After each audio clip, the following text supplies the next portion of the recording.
Oh hey, welcome back. Do my makeup and chat with me about something you might not have heard of before, Rare Disease Day.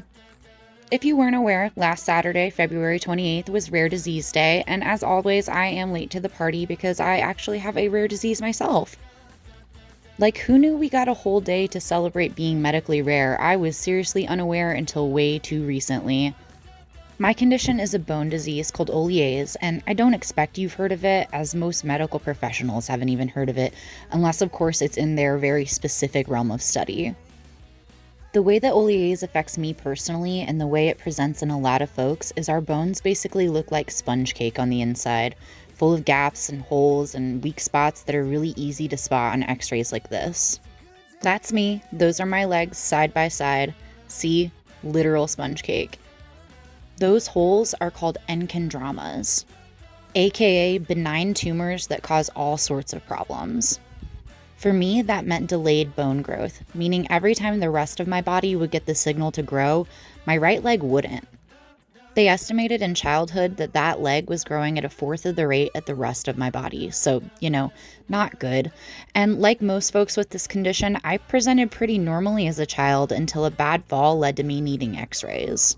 My poor mom says she will never forget that trip to the doctor.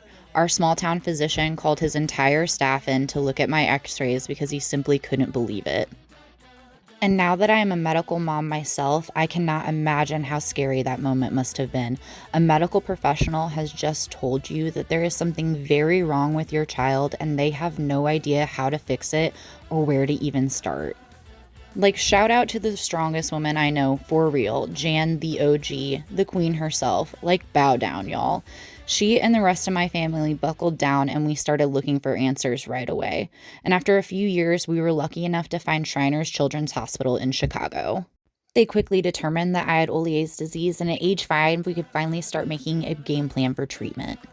Over the course of many years, we were able to lengthen my leg 9 3/4 inch with a external fixator that looks like this.